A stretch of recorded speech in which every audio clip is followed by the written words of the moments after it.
What's up, ministers? It's the Russian dude. Forget the circus headlines about failed peace talks and handshakes over tea in Europe. Today, we're talking about the stories that actually matter. The ones that quietly rewrite the rules of power while the public is distracted by another round of breaking news about Putin maybe, possibly, hypothetically sitting down with Zelensky at some point in the future, which, guys, we all know will most likely never happen anyways.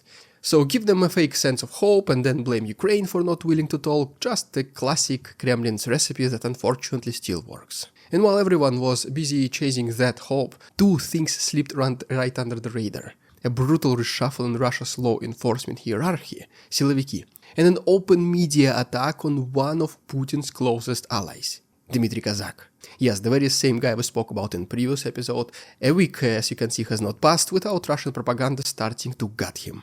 One event signals a tightening of internal control, the other shows a regime beginning to eat its own. But both, together, form a warning shot about how Russia's power machine is mutating, turning more paranoid, more cannibalistic, and infinitely more dangerous. So today, let's talk about purges, property seizures, and the silent decay of Putin's inner circle. A long process in the making, but inevitable to happen. For over a year and a half, Putin's state has been in constant auto-cannibalization mode. It is no longer about getting rid of the opposition, that part of the map's already been wiped clean. Now it's about purging insiders. The higher you sit, the closer you are to the flame.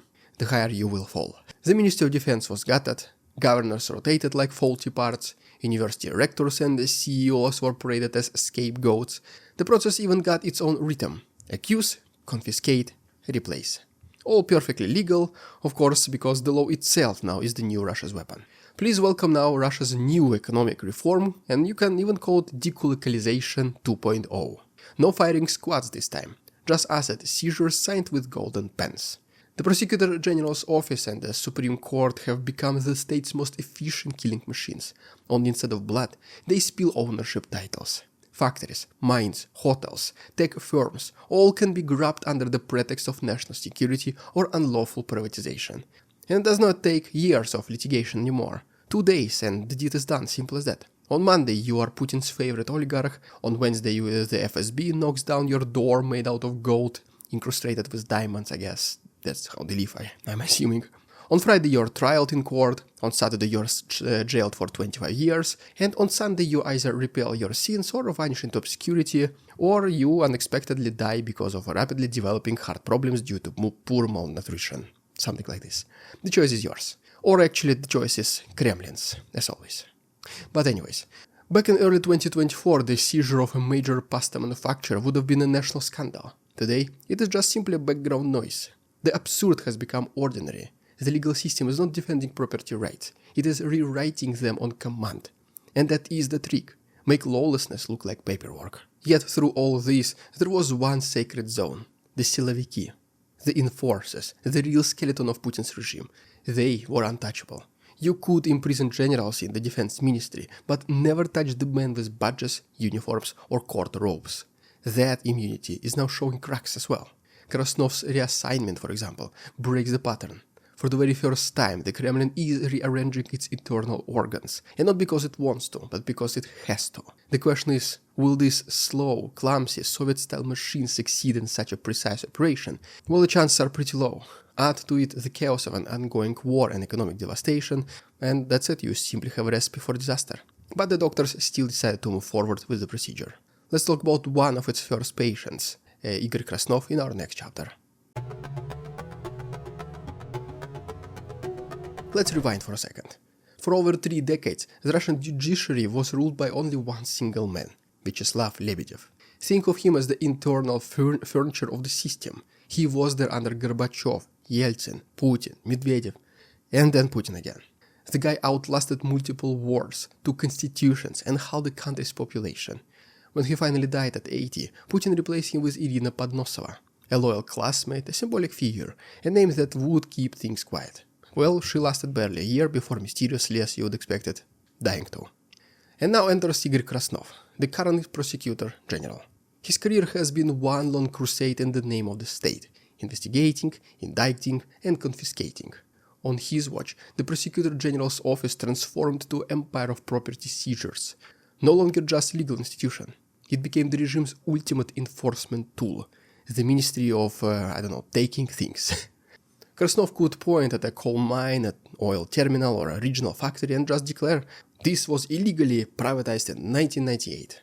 And just simple as that, overnight the owner would be out and the state, meaning Putin's inner circle, his friends, oligarchs, they are the ones who would be in, new rulers, new controllers of the factory.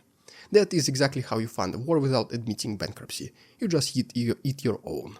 Now this same man is being transferred to head the Supreme Court. Sounds impressive on paper, but in reality it's just a demotion disguised as prestige. The Chief Justice seat may look cushy, but it's ceremonial. Perfect for somebody too powerful to arrest, yet too unpredictable to keep in the engine room.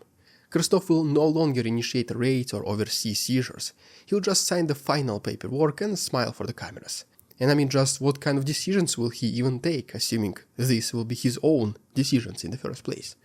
Will such a person spare a regular human being when he cold-heartedly wiped out oligarchs and Putin loyalists?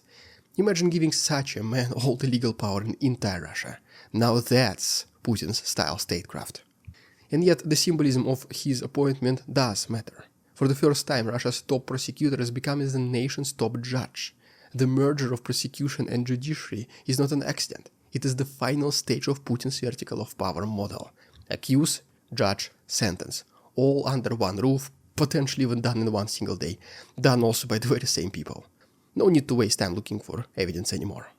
In order to achieve such reshuffle in power, if you can even call it that way, the entire faction of Siloviki had to be gutted. Let's talk about the basics of what happened in our next chapter. What makes Krasnov's move even more sinister is what it says about the office he is leaving behind. The Prosecutor General's office under his rule turned into the most feared structure in the Russian state, even more than the FSB, more than the Ministry of Defense, more than anything. It became the regime's ATM machine, extracting wealth from anyone who fell out of favor. And here's exactly how it works. At least the very basics. The statute of limitations from privatization cases no longer starts when a company was bought. It starts when prosecutors decide to open an investigation. And, well, this can happen any day, as you could imagine. Translation, there is also no expiration date. They can seize anything from anyone anytime. A factory privatized in 1995? Illegal. A bank owned by a guy who donated to the wrong charity 10 rubles? Foreign influence. Confiscate. Every accusation becomes retroactive, and every excuse they just create out of thin air is now legitimate. That is not law enforcement. That is legalized extortion. And for 3 years straight, it worked beautifully. Billions changed hands, properties swapped owners, entire factions like Siloviki gutted from its influential people, and the Kremlin quietly replenished its coffers. The decolocalization industry, as insiders smokingly call it, became one of the very few growing sectors in Russia's wartime economy. Now, imagine someone even more ruthless taking Krasnov's chair. We maybe don't even know the person yet, but just once again imagine. A prosecutor hungrier, less loyal, more desperate to prove himself. The stakes go beyond internal politics. This is about the next phase of the war economy. To keep financing the front, the state must keep eating. If they run out of oligarchs, they will start seizing mid-level business owners, maybe even patriotic entrepreneurs. No one is safe, not even the biggest Putin's adorers. That is why Krasnov's exit is not just a personal change, it is a shift in the feeding pattern. The cannibalism had to accelerate. The war demands it, the system demands it, and it will eat anyone who dares to stay in its way. And then came the shot not too many people expected. A full-blown attack on Dmitry Kozak, Putin's longtime fixer and one of the very few people who could still speak to him honestly. The same Kozak from yesterday's episode. Well, that's right, the Z propaganda already dances on his bones, as we say in Russia. Probably doesn't make much sense in English, but I hope you get the idea. Anyways, for decades Kozak was the man behind the curtain, the lawyer who made the absurd legal, the architect of Putin's most delicate deals, from Crimea's annexation paperwork to the Sochi Olympics contracts. He was not a rebel, he was the glue keeping the regime together. Then suddenly, Vladimir Solovyov, the Kremlin's high priest of propaganda, went live and basically accused him of treason. Just like this, simple as that. Decades of service doesn't mean anything.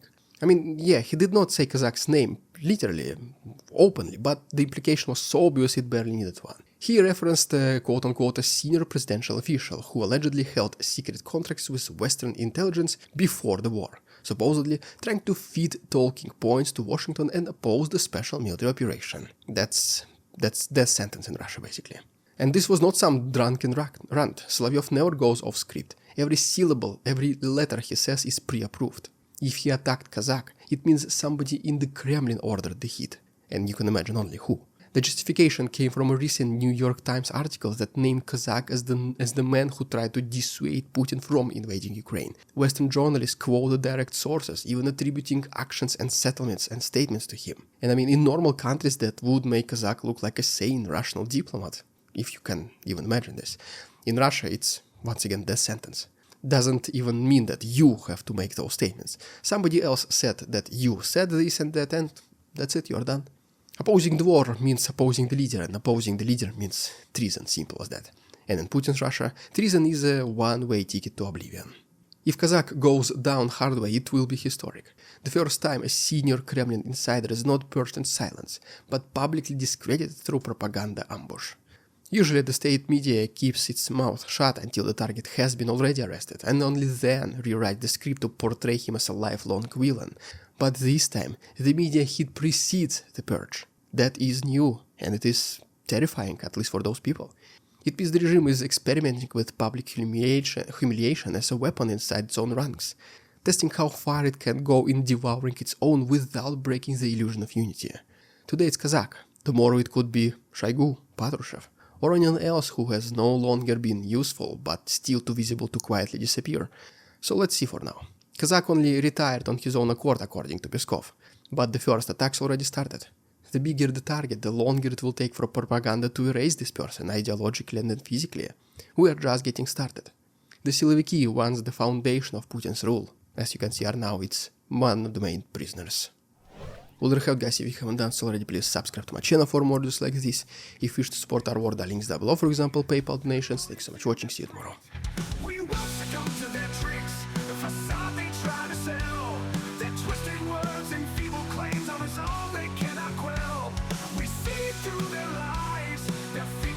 To sway.